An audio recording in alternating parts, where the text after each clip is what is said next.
listening to Coffee and Conversation with Recovery Advocate Network, the nonprofit organization that strives to address the staggering disparity in resource availability for individuals suffering from mental health disorders, processing disorders, addictions, trauma healing, and sexual identity challenges. Together, we strive to end the stigma associated with these challenges so that true healing can begin.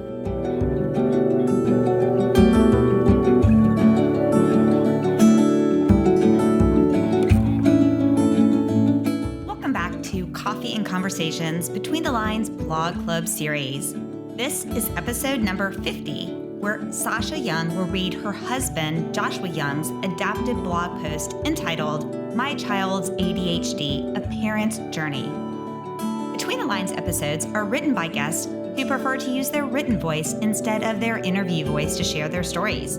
Each author has submitted a blog, and then either Ange, Joshua, who is our resident author, an actor or actress, or in this instance, Joshua's wife, will read and record it for them. As a reminder, the views expressed in any blog are the views of the author, and the purpose is to provide a safe place for the author's voice to be heard. So, what are we waiting for? Fill up your coffee, sit back, and let's get started.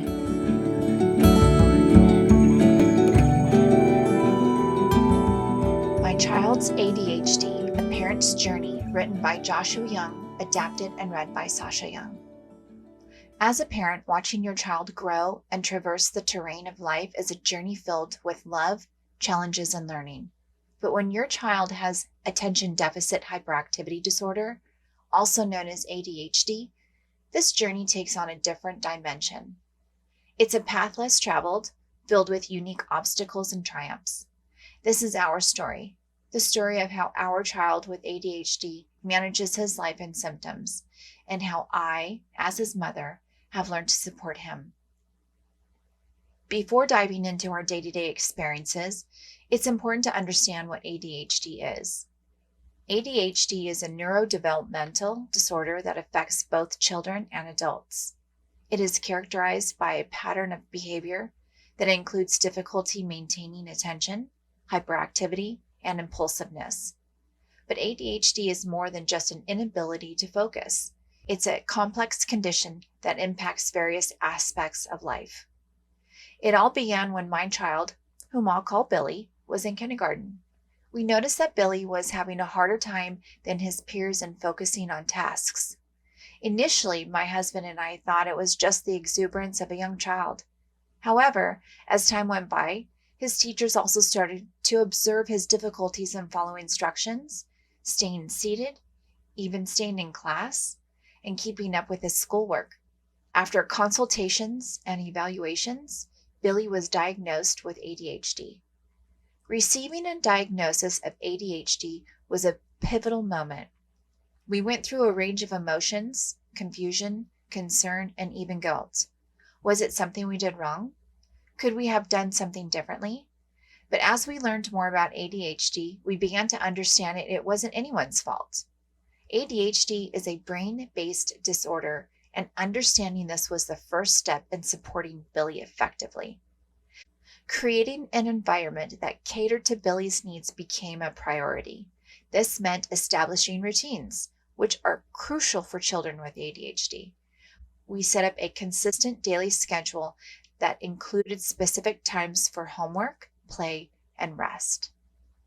Collaborating with Billy's school was another critical aspect. We had several meetings with his teachers to create an individualized education plan, also known as an IEP. This plan included accommodation like extra time for tests, additional help with assignments, and the use of fidget toys when he was younger to help him focus. These adjustments made a significant difference in his academic performance and self-esteem. Social interactions can be challenging for kids with ADHD.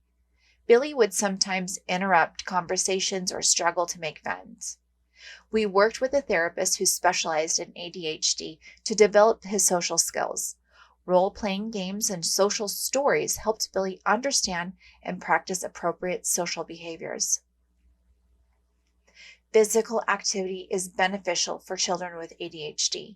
It helps burn excess energy and increase concentration and mood. We tried various sports until Billy found his passion in football. The structured nature of football, along with the physical exertion and learning to play as a team, proved to be an excellent outlet for him. Medication is a common treatment for ADHD. After thorough discussions with healthcare professionals, we decided to try medication as part of Billy's treatment plan.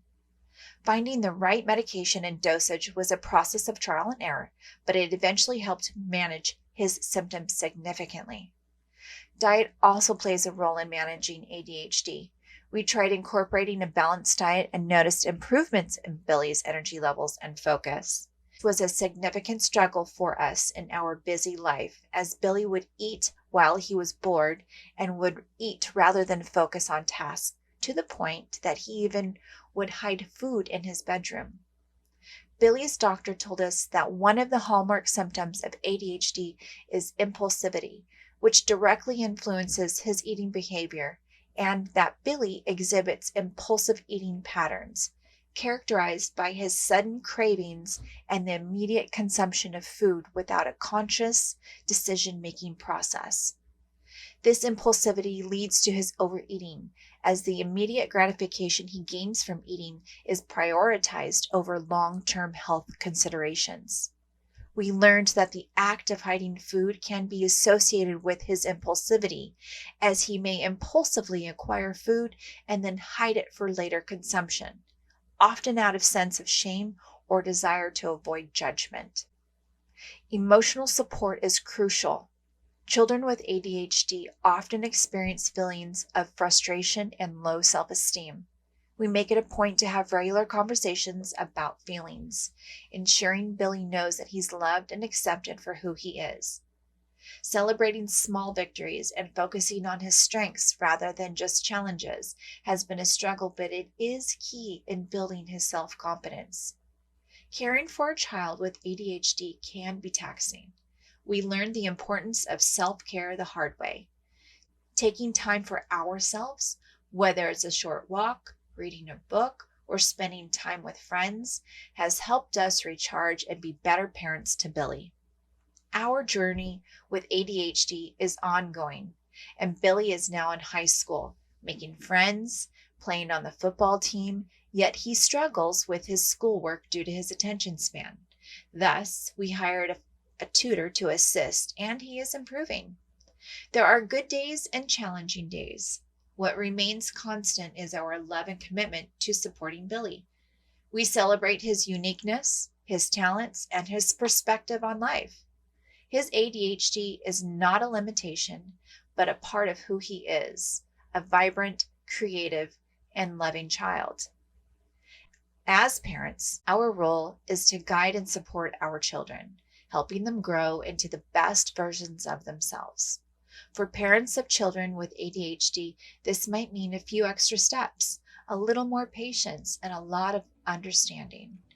But it's a journey worth taking, filled with lessons of love, resilience, and strength.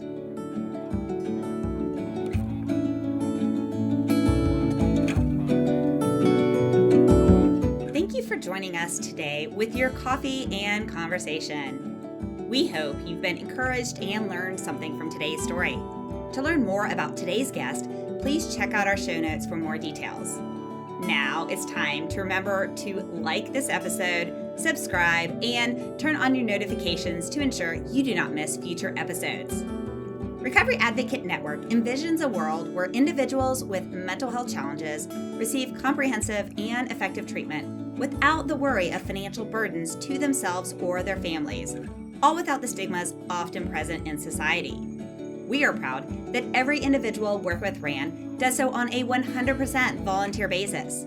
You can support the mission by making a financial donation via PayPal or Venmo, or email donate@recoveryadvocatenetwork.org if you would like to donate items for our next fundraising auction. Please visit our website at www.recoveryadvocatenetwork.org to learn more. Now, stay in the loop about upcoming events, future episodes, and more by following us on Facebook, Instagram, Twitter X, TikTok, LinkedIn, and all major podcast platforms. As a reminder, the experiences and advice expressed in this episode are the host and guest's own personal stories and do not represent the opinions of any organization mentioned. RAN is passionate about opening the doors for all voices and experiences, not just those expressed in any particular podcast. If you want to share your experiences or expertise, we encourage you to be a future guest by emailing us at podcast@recoveryadvocatenetwork.org or submit a blog by emailing blog@recoveryadvocatenetwork.org. We also encourage you to comment on the episode so that we can continue to provide content that is most beneficial to the community. How do you do that? Visit our website at www.recoveryadvocatenetwork.org, and in the top right corner, click that comment button and comment. So listeners, what do you need to do? Pause what you're doing, subscribe, follow us. Please give us a like and a 5-star rating, write some meaningful comments, and most importantly, share these episodes with your friends. You never know whose heart you will touch, so please be a part of a reason someone has new hope today. If this episode was triggering to you, we encourage you to contact your support system, therapist, national and community support groups, the Global Crisis Text Line by texting 741-741, and/or if in the U.S., dialing 988 to reach the Suicide and Crisis Lifeline. If you're in the U.S. and need additional resources such as shelter, support group resources, transportation, food, and/or a safe, confidential path out of physical or emotional domestic abuse, please call 211 or visit www.211info.org for assistance. Now, we know you are very busy, and we are grateful that you said yes to sharing time with us today. If you stuck to our 3 C's of engagement and listened to the full episode, then visit the podcast section of our website and leave the comment about the podcast, and you'll be entered to win an autographed copy of one of the books from one of our book club series, as well as a Coffee and Conversation coffee mug. So thanks again. Until next time, back to your coffee.